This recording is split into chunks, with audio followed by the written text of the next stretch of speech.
Ndabaramukije bene data bakunzi ba kino kiganiro bugira kandi igitondo gishasha amahoro y'Imana nashishikare kubana na mwese.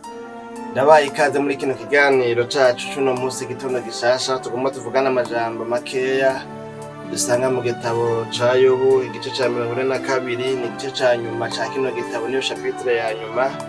Duce dusoma imirongo ibiri, umurongo wa 5 n'uwa 6 kumbure, hanyuma duce twumva ico y'amajambo atubwira tugomba ko hanyuma duhave dusenga Imana twumvise ubutumwa bw'uno munsi buhagaze muri ano majambo. Kandi nkuko mubibona kumbure muteramenye na jewe jambo Imana irambona nkaba ari jewe nsanzwe ndabatunganiza kino kiganiro nkongera nkibashikiriza iyo categuwe. Wewe rero ari rya mbere kumbura ukurikiranye zino video zo kuri runo rubuga twaguhamagarira gushonda kuri sabone canke subscribe bivana n'ururimi telefone yawe irimo kugira ngo dushigikire dutere inkunga, hanyuma no kuvuga ngo video ziramutse zigiye ko uzowa mbere mu kubona video zacu, gutyo urubuga rutera rukura kandi natwe tukabona ko tudatamba twirorera. Dusoma no majambo yavuga ngo ndanze y'amajambo bivuga ngo Yobu yemera ko atsinzwe. Umurongo wa 5 n'uwa 6 dusanga uvuga ngo nari narumvishije ivyawe ugutwi, ariko noneho ijisho ryanje rirakwiboneye. Nico kinteye kwizinukwa ntihana, nigaragura mu mukungugu no mu munyota. Imana yacu nihimbazwe. Nana majambo ngomba ko dukuramwo iri jambo ahanini duhagarare kuri ano majambo abonekana ku murongo wa 6 uvuga ngo nico kinteye kwizinukwa nkihana, nigaragura mu mukungugu no mu munyota. Imana yacu nihimbazwe. Uyu ni Yobu wiyuzi mu gihugu cy'ubuzi ngo muri biriya bihugu vy'iburasirazuba. Bibiri muvuga ko ibintu byinshi, turazi ko yari umugororotsi, tuhora twumva n'indirimbo nyinshi abaririmbyi bagiye baririmba bavuga ko n'umugororotsi w'Imana yitwa Yobu n'ivyamubayeko. Hanyuma ntiduhava dushobora kuvuga aya majambo yose avuga kuri Yobu, ariko mugabo ayo duhambije kumbure turi buyavugeko, ayo duhambije turi buyavugeko. Rero uyu mugororotsi w'Imana Yobu yabaye hagororokera Imana, yabaye hakorera Imana, yabayeho afise ibifadika, yarafise imvo z'ibifadika bigaragara kandi bigaragaza ukugororoka kwiwe mu buzima bwiwe bwa misi yose, kugeza naho ngo Imana novuga ngo kuvuga ngo yamuriye kw'ifyeri Satani igihe kimwe ngo avuye kuyerera mw'isi no kwigendagendamwo. Hanyuma Imana ngo imubaza ngo none ngo mbega ngo wabonye umugororotsi wanje Yobu ingene ngo ari umuntu mwiza nyubaha nyumvira n'ayandi makuru menshi bidahava byoroha kuyarizima, ariko mugabo uko dushobojwe turi buyavugeko. Rero hanyuma Yobu arahava rero asabwa na Satani. Satani asaba Imana ngo mbega none ngo hatakugororokera ngo ntiwamuzitire ngo uruzitire ngo rw'amabuye. Satani yereka Imana ingene Yobu ngo afise vyinshi birara hanze no mu nzu, nkaho umengo nibyo vyatumye Yobu yubaha Imana. Hanyuma rero Imana yahavuye itanga uruhusha iravuga ngo genda, ivyiwe vyose ndabiguhaye biri mu minwe yawe, ariko umutima wiwe ntubukoreko. Imana yacu nidutabare. Mu majambo rero yakurikiye menshi, haba abagenzi biwe baje kumuraba baje kumugarukirako, no kuvuga Yobu ngo ashimikiye rero kuri kwa kugororoka kwiwe. Imbere ko dobo dushikiramo no majambo gituma ndiko ndagomba kuba tuyashikamo, ngomba twumve kwanza Yobu nawe muri bike ibyamubaye ko ingene byahavuye bigena kugira ngashike kuri runo rugero wo kuvuga no majambo ngo yabayeho yiburanira, novuga ngo aburanye Imana avuga ati reka jewe sinumva icatumye bigenda gutya. Musomye muri ibice byarenganye imbere ya kino gice ca nyuma usanga Yobu yaradondaguye ibintu byinshi byagaragaza ukugororoka kwiwe, ingene yatanga mbere n'ibimazi abitangira abana be bati kumbure buba bacumuye, si ngomba yuko n'abana banje mu kutamenya kwabo bohava bacumura ku Mana yanje. Kubw'iyo mpamvu reka nze ndabatangira ibimazi byo kubeza, ngo iyo bagize iminsi mikuru bakanezerwa bakagira amafete, ngo bashiki n'abasaza bose barakorana bakamara igihe bariko baranezerwa. Rero ngo Yobu yaratanga ibimazi kugira ngo yeze abana biwe. Si ibyo gusa, usomye kandi mu bice byakurikiye urabona ingene Yobu hageze igihe ngo ariko araririra umugisha wiwe. Ni mu gice ca 29 hageze igihe ngo aririra umugisha wiwe. Nyahantu ndanze y'amajambo bivuga ngo Yobu aririra umugisha yarafise kera. Iki gice ca 29 n'igice ca 30 usomye usanga Yobu adondagura ingene yabayeho agirira neza bose, impahazwa, abapfuvyi n'abapfakazi, yerekana ibikorwa yakoze, yerekana ingene yagororokiye Imana.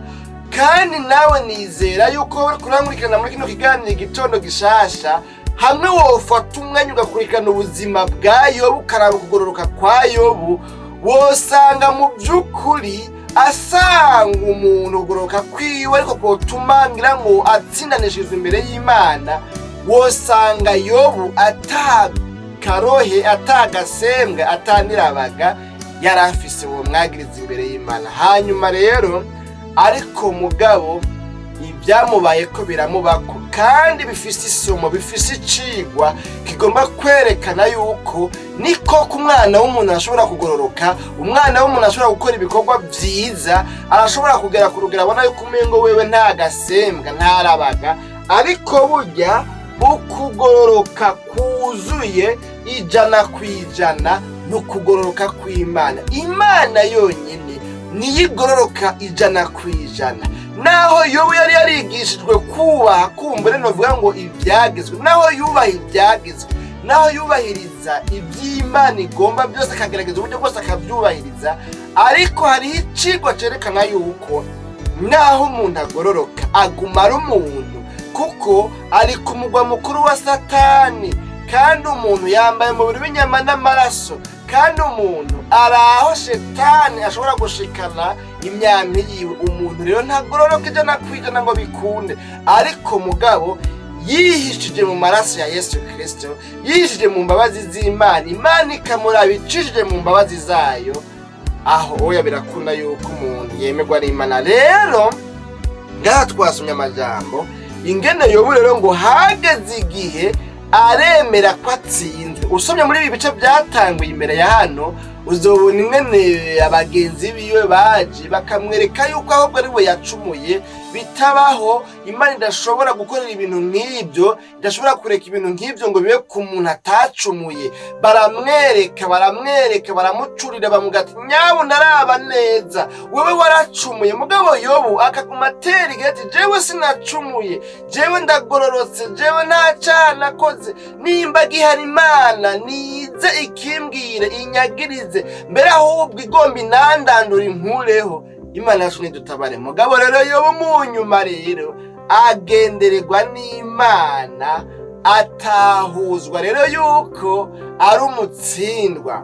Naho yagize ukugoroka kungana kuriya, wewe urumva ko yari n'umugororotsi, ariko asanga n'umutsindwa imbere y'Imana. Nubwo yakoze ibishoboka byose, yumva nta bwenge afise, nta no kugororoka afise kwari gutuma ahangana n'Imana ngo yemeze yuko ari umugororotsi. Imana yacu nidutabare. Kandi kukaba nkako ntiwo kwagiriza Imana yuko uri umugororotsi mu gihe uzi ko n'ubwo bugororotsi uriko wishima ko uronka ari ukurinze gutanga ibimazi kugira ngo bikweze. Ivyo bimazi navyo kumbure birafise aho bigarukiriza, birafise novuga ngo agaciro kabyo, birafise aho kagarukiriza. Imana yacu nidutabare. Atabimazi bihabaye ico gihe ntibashobora kwemerwa n'Imana. Rero asangwa bemerwa n'Imana ariko batanze ibimazi, urumva ko n'ubundi ko kugororoka kwari kugororoka kwa Pirate, niko kugororoka original, kwari kugororoka original yaba avuga ngo sinigeze ncumura kuva mba gushikana isaha. Imana yacu nidutabare. muri kino kiganiro rero igitondo gishasha cy'uno munsi ntumbereye gukuramo rero iri jambo rivuga ngo Yobu rero amaze kubona ko abaye umutsindwa atsinzwe, aravuga ngo rero nico kinteye kwizinukwa nkihana nigaragura mu mukungugu no mu munyota Imana yacu nihimbazwe. Ijambo rero ngomba ko dukuramo n'ijambo rivuga ngo nico gituma rero nico kinteye kwizinukwa nkava kwizima, nkava novuga ngo kucubahiro, nemera ngaca bugufi, Imana yacu nihimbazwe. Turi mu bihe novuga ngo abantu twamaze kumenyera Imana, twamaze kuyigira nk'aho mengo no muvyara wacu, novuga ngo gitinyiro c'Imana kitagifise uburemere nk'ubwo cari gifise muri ya myaka yaho hambere, aho umuntu acumuye yumva umenga inzambi igiye kuvuga koba kabaye, aho umuntu yumva umengo ntiyorarana ibyaha, aho yumva umengo umuntu ntiyoba nyabarega, ntiyoba ububiko, ntiyoba kopeke y'ibyaha, ntiyoba banki bicwa mw'ibyaha, ntiyoba novuga ngo agaturiware babika mw'ibyaha, aho umuntu yama yumva ko ari umutsindwa, naho yaba yumva umengo nta kintu afise yiyagiriza, yavuga ati nukuri n'ibindi noba ntazi, n'ibindi kumbure noba nibagiye, kumbure hoba hari ibyo nakoze mu butamenya, kumbure satani yoba yanyibagije, akavuga ngo Mana ndakwinginze ngo unsese. Muri ibyo yavuze ngo mukiza nsesa ngo umenye ibyo nkora byose, ugaragaza ibyikinze ibwina muri wo, hariya hatabona hoba hariyo ibindi byinyegeje mu mutima wanje, ariko ndakwingize ngo unsese kugira ngo umenye ibyo nkora byose, Imana yacu nihimbazwe. Turi mu gihe rero novuga ngo kigwiriyemwo intagondwa, kigwiriyemwo abantu batagonda izosi, kigwiriyemwo abantu bamaze kumenyera yuko ubikora ukabigumana nta ngorane, bwa bwoba, ca kintu catuma umuntu yihanarira akumva umengo yamenje, mu kwihana ugasanga umosori wamurenze, iyo ariko arasenga isengesho ryo kwihana ukumva uwo muntu afise umutima umenetse, umutima woroshe, ukumva n'umuntu yemerera kuba umutsindwa imbere y'Imana kugira ngo atsindanishirizwe. Ugasanga ivyo bintu vyaraheze mu bantu muri kino gihe, abantu aho usanga umuntu afise umutima ukomantaye, ugasanga nivyo n'umukozi w'Imana, ugasanga arakorera Imana, ugasanga aravugishwa, ugasanga kumbura arigisha, arasigura ubutumwa bwiza, ugasanga mbere afise ishengero rininiya, ariko waganira n'abamwegereye bakakubwira ngo urya muntu ni mudakugwa kwijambo, urya muntu nibashira iyo nshize, iyo ashize ntukurayo, urya muntu ntiyigera yemera ikosa, urya muntu ntiyigera yemera guca bugufi, urya muntu ntuzokwigera wumva yemeye ko yakosheje ngo avuge ngo numbabarire, urya muntu nukuvuga wewe ibyo akora byose nayo bara amafuti arabijustifia, aravyeza, avyambika izera. Imana yacu nidutabare. Kira none rero muri kino gihe na rino jambo ry'Imana usanga abantu barize amashuri yaryo, kumbure muri ya mashuri ya teoloji, hanyuma ugasanga rero arafise imirongo myinshi imushigikira muri ya mafuti yiwe, kandi igihe cyose umuntu atemeye kuba umutsindwa ntashobora gutsindanishizwa imbere y'Imana. Igihe cyose umuntu atemeye ko ari umutsindwa, burya aba yamaze gutsindwa imbere y'Imana, aba novuga ngo yishize muri zone rouge. Imana yacu nidutabare. Yowe aravuga ngo nico kinteye kwizinukwa, mu kwihana kwiwe ngo yihanye yikumbagaza mu mukungugu no mu munyota, amaze kumenya neza yuko iki gihe cyose amaze muri ano magorwa yagumye yitsindanishiriza, yagumye yiyambika izera, kandi ata muntu yiyambika izera, ahubwo izera uzambikwa na sentare. Imana yacu nihimbazwe. Muri ino kayi wacu rero n'ijambo ry'Imana, izera uzambikwa n'umucamanza mukuru ariwe Imana Data rugira byose. Imana yacu nidutabare bene Data. Sinzi rero wewe ukurikiranye kino kiganiro igitondo gishasha cuno musi. Birashoboka ni koko ufise ingabire, birashoboka ufise ibikorwa ukora, birashoboka uravugishwa, birashoboka uraririmba abantu bagafashwa, birashoboka uri umusenza asenga ku rwego rwo hejuru, birashoboka ugasanga n'imisi ijana urayisenga. Ejo buri nabonye abantu kumbura bamwe no ku masitati bashirako amasengesho, agaca bumva ashizeko ngo imisi 80 irakwiye, imisi 90 ningahe irakwiye. Nukuvuga afise objectif yo gukwiza imisi 100. Imana yacu nidutara, ugasanga ibyo navyo nyene biraza muri media. Urabona aho media iziye ni hatari, ngira ngo nico umuntu ariye arakizana muri media akavuga ngo mejeje kurya inyama, mejeje kurya kabenzi. Ari abantu usanga babifotora bagatashira kuri za TikTok n'ahandi ku masitati ya WhatsApp na za Facebook, ibintu nyene nk'ibyo. Rero ugasanga nibyo uri umusenzi, usenga amasengesho y'imisi myinshi. Iyo usenze wewe novuga ngo urakomesha, ariko mugabo ugasanga iki kintu nikiri muri wewe cyo guca bugufi ukemera kuri umutsindwa imbere y'Imana. Wanashaka se n'imbere y'Imana gusa, ugaca bugufi no mu kibano, uwo mwubakanye, uwo mubana, uwo uhaye indaro, uguhaye indaro, uwo ukoresha ku kazi, we ufise abakozi ukoresha uri umukoresha, ugasanga ujya mukorana ku kazi.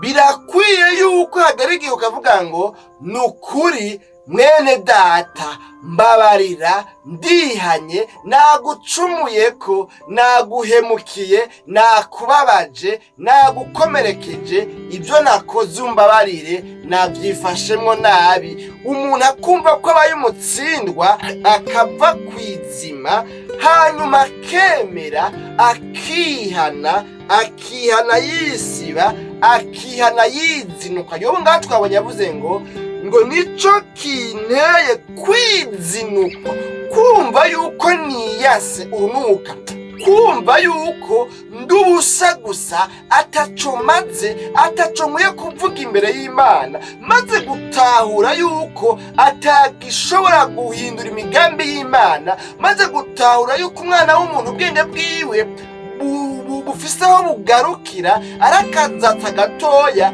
Winjiye neza mu bwenge bw'Imana, usanga kwa kugororoka niyitirira atakuhari. Maze kumenya ibyo, nciye mitamwo kwizinukwa, nciye mitamwo kwiyankurunuka, nemera kwihana, nikumbagaza mu mukungugu no mu munyota. Imana yacu nidutabare bene data bakunzi ba kino kiganiro igitondo gishasha cuno musi. Aya majambo rero atumbereye kukwibutsa yuko ukwiye gukora kwa kundi watangura cagiye. Warumva umengo niryohere ngo utihanye, amasengesho yawe yaragizwe no kwihana, yaragizwe n'umutima umenetse. Warumva wo kwihana, warumva wo haramya kukumutunganya imbere y'Imana bidatunganye, ariko ubu mbega vyagenze gute? Ubu kuri umuntu uvuga ngo uri mudakugwa kwijambo, wewe kuri umuntu novuga ngo w'ingare, kuri umuntu novuga ngo w'ikigondi. Ugasanga umuntu arakora ikintu kandi kibabaje kibi, akagikorera mwene data wundi, atumbereye kumubabaza, atumbereye kumukomeretsa, n'ibigirankana n'inzigo n'urwango novuga ngo sinzi runuka. Hanyuma ugasanga umengo niho yumva ko amerewe neza. Yavuze naka nabi, iyamwararaje, kugira ngo ukumbure amukomesha mu babaze. Imana yacu nidutabara. Ariko mugabo kandi sivyo byari bikwiye ku bana b'Imana. Tubonye ko Yobo yahisemwo kwihana ngo yizinukwa, arizinukwa, yumva ariyase, amaze kumenya neza yuko imbere y'Imana we ataco amaze, ataco arico. None rero nano majambo senzi nawe yiravye mukayagira icirore, mbega guca bugufi kwawe kuhari ku rugero rungana iki? Mbega wewe ni kangahe wumva yuko wemeye gukoroka hasi nguce bugufi wihane? nijya ushobora kumva ko wemeye amakosa ukaba wosaba imbabazi umuntu nawe yoba ari umuntu wewusumbye icubahiro ugasanga umenga umuntu kubera ko data wanje yamaze gushika ku rwego hariya rwo hejuru agwa bishop ahayongo umuntu aba archbishop abapote abaprofete n'abantu ugasanga ivyo biratuma yumva ko hamwe yokwihana umengo iryo peta ryohava rikoroka ariko mugabo kandi ryotuma rikoroka mugabo kabura umuntu ashishikara guharanira kwezwa aharanira kugira ni kwihana kwizinukwa igihe cyose n'umutsima ukavuga ngo mpisemwo kwihana kuko kwihana gutuma Imana igushira hejuru ariko mugabo kutihana gutuma ku munsi w'amateka bizotuma nawe ukororerwa hasi hariya mu kiyaga caka umuriro n'amazuku muri Gehinomu. Imana yacu nidutabare none nano majambo nabahigwerera abantu iki kintu kikiriho muri bo bacumva yuko iyo abaye umutsindwa igikurikira ari ukwihana. Ega rero abantu nawe yotsindwa ubwo rujwi rumucumita mu mutima arugumana akaguma rufyondera akarugendana ariko mugabo ni abahigwe abantu iyo yumvise wari cumita mu mutima akumva kemu yaradodoye mu mutima amubwira ngo naka wamubabaje hajya ahantu bagize nabi hajya ahantu bahihendeye bijya bintu bagize sivyo aca ahitamo gukubita amavi hasi akihana akizinukwa kuko ivyo bituma ashishikara kuba uwemerwa n'Imana ariko mugabo n'abahombe abantu bashishikara kwigwanira kwitsindanishiriza kwigira abashokone kwigira novuga ngo abantu bahambaye mu rwego rwo hejuru kuko abo bantu kutihana kwabo kuzobaviramwo akaga ariko mugabo wewe ukurikiranye kino kiganiro ic'Imana ikugomba ko igomba yuko igihe cose uba wumva yuko wacumuye igihe cose bigaragaye yuko wacumuye wo kwihana ukiyankurunuka ukumva yuko wizinutswe ukumva yuko wemera nka Yobu yahisemo kubigenza gutyo akikumbagaza mu mukungugu no mu munyota arondera kwemerwa n'Imana arondera kubabarirwa n'Imana. Nayo majambo rero uyatekere uyabika hadata uyu munsi wirirwa urayiyumvira ko aho wirirwa mu bikorwa byawe bya misi yose uyiyumvire ko wiyumvire nawe ngene woharanira kubaho uri umuntu aharanira kwihana kwezwa kuba kure y'icaha kutabika icaha kutaba ububiko bw'icaha ico kintu cotuma utsindanishiriza imbere y'Imana. Dusenga Imana tuzosura mu kiganiro igitondo gishasha c'ubutaha mwari muteramanya na jewe jambo Imana irambona sano n'abatunganeza kino kiganiro ngana kibashikiriza tukaba tworangiza twongera twibutsa abantu kumbure mu kurikiranya bino biganiro byacu ryo rya mbere canke mwahora mu bikurikirana ariko mugabo mukaba mutigezemo agaciro ikintu cyo gufyonda kuri sabone cyangwa subscribe birakenewe cyane gose n'inkene guhaba ku ruhande rw'iwawe bituma iyo dushize ko video nawe turonka notification gutyo ukazuronka ama video yacu buri gihe novuga ngo ku mwanya ariko mugabo iyo bitameze gutyo hari nego ushobora kuzoyibona heze n'amezi nangahe ugasanga kumbure ryari ijambo ryawe kandi ryari rihuye n'ibihe uri kuracamo byo gufasha. Rero iyo wiyabonesheje ni inyungu kuri wewe kandi natwebwe ni inyungu kuri twebwe kubera yuko urubuga rutera rukura tukabona yuko tutariko turatamba twirorana. Rero ndano majambo numva narifise mu mutima tuzosubira mu kiganiro igitondo gishasha c'ubutaha. Mwami Yesu turagushimiye cyane ku bwano majambo twumvise atubwiye yuko twokwigira kuri Yobu tugahitamwo igihe cose tubaye abatsindwa tukemera tukava kwizima tukiyanka tukizinukwa tukiyankurunuka tugahitamwo kwihana ibyaha byatumye ducanamwo nawe tutemerwa nawe.